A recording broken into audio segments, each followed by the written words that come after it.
Hello, I'm Ross Exton, and today we've come to Live Lab to dissect some lungs. So our lungs can be found just behind our ribs inside our chest, and they're responsible for exchanging the gases between the air and our bodies, getting rid of the carbon dioxide we don't need and taking in the oxygen that we do. So that oxygen is carried around by the blood in our bodies, which needs to be pumped by the heart, and we can find that just behind the lungs. So when you breathe in, the air passes through your nose and mouth, arriving at your throat, where you can find this thing here. This is called the voice box or larynx, and attached we can find two tubes heading down from it. This one here goes down towards the lungs. This is called the windpipe or trachea, and here we have the esophagus.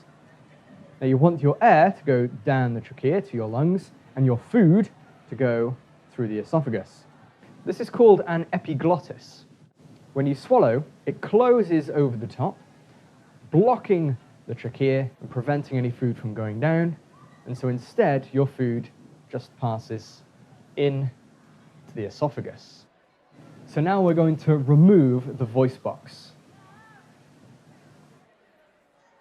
So inside here we can see a structure which pinches together. And those are the vocal cords. Now, whenever you want to make a sound, all you need to do is just vibrate them. And you can feel this for yourself by placing your hand on your throat and going, ah. Now, combined with your lips and your tongue, that is how you speak. So the air passes down the trachea towards the lungs, but what we can see here are some rings of cartilage. So these rings of cartilage help to keep the windpipe open, giving the air a clear passage going down to the lungs. But if you know anyone who suffers from asthma, these rings of cartilage can collapse down, preventing the air from getting a clear passage down. But if you take an inhaler, breathe in that medicine, they will open back up, meaning they can breathe properly once again. So let's cut down the trachea and see what's inside. Inside here, we can see this white foamy stuff, and this is mucus. You have mucus in your lungs too, and it helps to prevent any bits of dust and bacteria from getting into the lungs.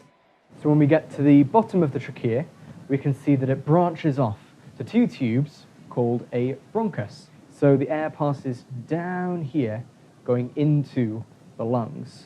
So let's cut down one of these tubes. So just like the branches of a tree, these branches get smaller and smaller, becoming bronchi, and then the smallest ones are called bronchioles.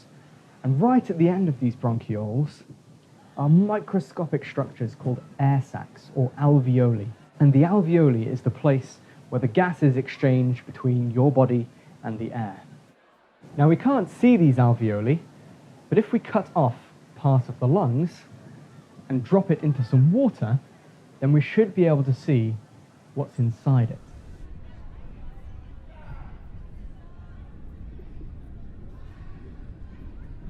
So we can see the lung floats on the surface of the water because of the air inside it.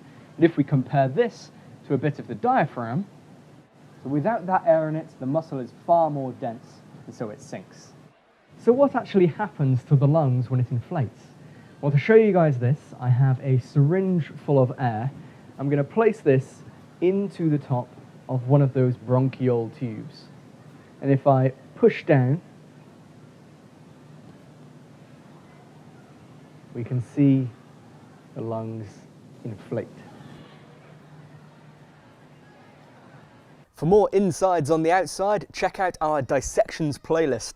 Coming next week, we'll be investigating some liver. So for more science every week, click subscribe. Thanks for watching.